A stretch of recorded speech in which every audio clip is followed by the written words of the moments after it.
आजको यस भिडियोमा चाहिँ म ब्लुटुथ हेडफोनलाई वायर्ड हेडफोन बनाउनेवाला छु। यसमा ऑक्स कनेक्सनहरु दिएर ऑक्स यानी कि त्यो मोबाइलमा जोड्न मिल्ने कनेक्सन दिएर त्यसको लागि हामीलाई हेडफोन र तार अनि त्यसपछि यो ऑक्सको वायर चाहिन्छ। यो कनेक्सन हेर्न सक्नुहुन्छ।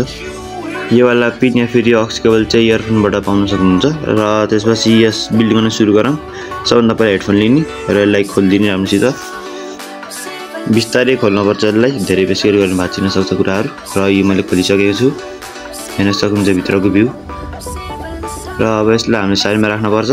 हामीले पहिला यो तार छ जो कि यसलाई यो ऑक्स केबलको कनेक्सनमा जोड्ने।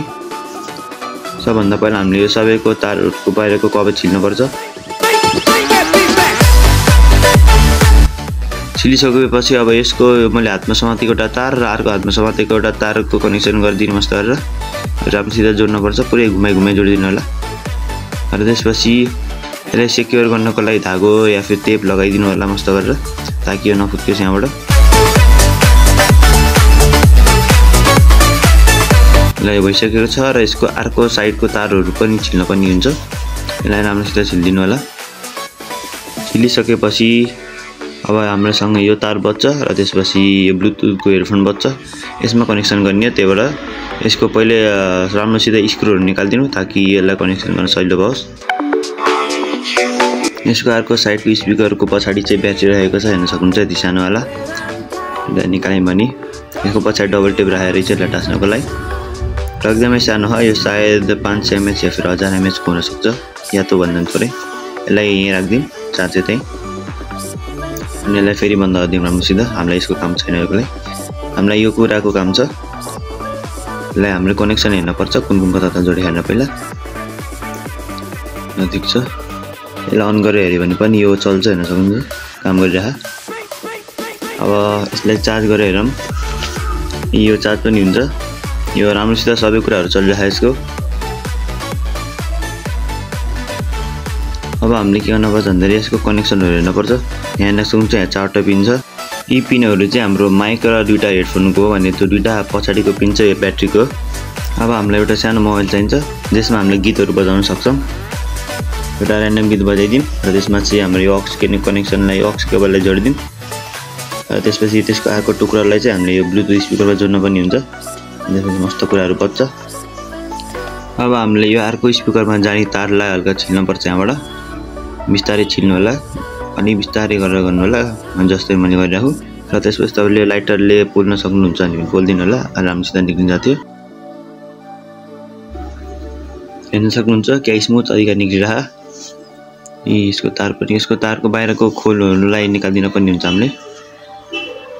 त्यो तानेर मस्त निकाल्न सक्नुहुन्छ तपाईले, तर धेरै बेसी नतान्नु होला, तारहरु पनि छुट्न सक्छ। यतिदा चाहिँ यो तारको खोल राख्दिनु होला र त्यसपछि कैँचीले काट्दिनु होला यस्तो गरेर यसको। अब यसलाई पोल्दिनु होला तारहरु लागेको यो राइटरले, ताकि यो माथिको कभरहरु यो तारहरुको निक्लोस् र कनेक्सन गर्न अलि मिलोस्। अनि सबै तारहरुलाई छुट्याइदिनु होला यसरी। अब यसको यो वायरलाई हामीले यो ब्लुटुथ हेडफोनहरुको तारहरुमा जोड्न पनि हुन्छ। सबभन्दा पहिला ग्राउन्ड जोड्दा हुन्थ्यो, तर मैले यसमा अर्कै जोडेछु छु। यसलाई हेर्न सक्नुहुन्छ मैले पुरै कनेक्सनहरु गरिसकेको छु। र त्यसपछि यसलाई चाहिँ मैले यता आफ्नो ल्यापटपमा जोडिसकेको छु। यसको पिनलाई निकालेर हेरौँ कनेक्सनहरु कस्तो छ भनेर। यसलाई हेर्न सक्नुहुन्छ पिन निकाले मैले यहाँ। र अब यसको हाम्रो लास्टको यो सुरुको पिन चाहिँ ब्ल्याक वायरको छ र यसको ब्ल्याक वायर चाहिँ यहाँबाट हेर्न सक्नुहुन्छ कनेक्ट छ सिधा हाम्रो यो ग्रीन वायरमा। र यो चाहिँ हाम्रो ग्राउन्ड वायर हो। मैले यताको ग्रीन वायरमा जोडेको छु। यो ब्लुटुथको हेर्न सक्नुहुन्छ यो स्पिकरमा जाने वायरमा जोडेको छु। यो स्पिकरमा जाने वायर चाहिँ यसको ग्राउन्ड वायर चाहिँ यो पुरै यो पीसीबी को ग्राउन्ड वायर हो, यानी कि दुईटा स्पिकर र एउटा माइकको पनि ग्राउन्ड वायर यसमा कनेक्टेड हुन्छ। त्यो हामीले एउटा जोड्यौं भने अरु ग्राउन्ड वायर जोड्न पर्दैन। र यसको लास्ट वायर चाहिँ हाम्रो कनेक्टेड छ यो व्हाइट वायरमा, र व्हाइट वायर चाहिँ हाम्रो कनेक्टेड छ यतातिर हेर्न सक्नुहुन्छ यो स्पिकरको वायरमा। र यो स्पिकरको वायर चाहिँ यसको यो हाम्रो पीसीबी मा गइरहेको छ। र हाम्रो यताको सेकेन्ड वायर रहेको छ हाम्रो यो ब्ल्याक वायर, हेर्न सक्नुहुन्छ कनेक्टेड छ यतातिर। र त्यसपछि यो ब्ल्याक वायर चाहिँ हाम्रो कनेक्टेड छ यो माइकको एउटा वायरमा। माइक हेर्न सक्नुहुन्छ मैले रिप्लेस हाने थिएँ अलि नचलेर।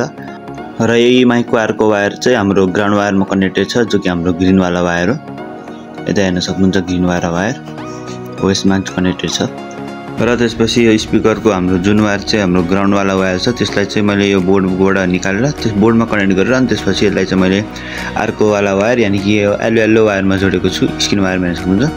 र त्यसपछि यसको यो लास्टवाला पिनको वायर चाहिँ यहाँबाट हाम्रो आएको छ रातोवाला कनेक्टेड छ यतातिर हेर्न सक्नुहुन्छ स्पिकरको वायर हो र यो चाहिँ यता कनेक्टेड छ हाम्रो स्पिकरको एउटा वायरमा र यसरी हाम्रो यो कुराहरू बनेको छ। र अब यसलाई बाँकी यो कुरा चाहिँ मेरो ब्लुटुथ स्पिकरको केसमा भएको छ। तपाईँको स्पिकरको केसमा सायद तारहरूको कलरहरू र तिनीहरूको कनेक्सनहरू छुट्टै हुनसक्छ, त्यो हेरेर जोड्नु होला मस्त गरेर। र बाँकी फाइनली यसलाई जोडिसकेको छु, हेर्दाखेरि एकदमै दामी देखेको छ हेर्न सक्नुहुन्छ। र यो स्पिकर भइहाल्यो र यसको यो अक्स कनेक्सन भइहाल्यो। यो अब ब्लुटुथबाट पनि चल्न सक्छ, यो वालाबाट पनि चल्न सक्छ। सो अब यसको टेस्टिङ आनौँ। यसलाई यसरी अन आनौँ यताबाट पहिला। यो अन भइसकेको छ हेर्न सक्नुहुन्छ, लाइट बलिरहेको छ। र अब यसलाई म ल्यापटपमा कनेक्ट गरेर हेर्छु। यसको ब्लुटुथ अन भइसकेको छ, ब्लुटुथबाट ल्यापटपमा कनेक्ट गरिदिएँ। अब आवाज सुन्नु।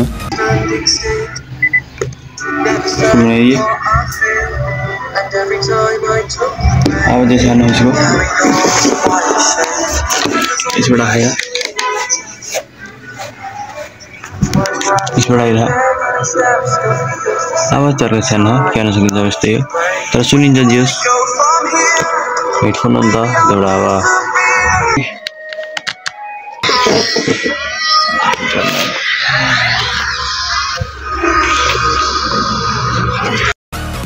र फाइनली मैले अक्स कनेक्सन जोडिदिएँ आफ्नो हेडफोनमा। अब तपाईँहरूलाई नि जोड्न छ भने यस्तै तरिकाहरू अपनाउन सक्नुहुन्छ, तर हल्का कनेक्सनहरूको ध्यान राख्नु होला। कहिलेकाहीँ कनेक्सनहरू छुट्टै हुनसक्छ, त्यसलाई अब मोबाइलमा कनेक्ट गरेर त्यसको अक्स केबललाई अनि त्यस्तै चेक गर्न सक्नुहुन्छ। So yes this was my today's video र बाँकी दीपावलीको शुभकामना व्यक्त गर्दछु। र त्यसपछि yes take care everybody and thanks for watching, bye by.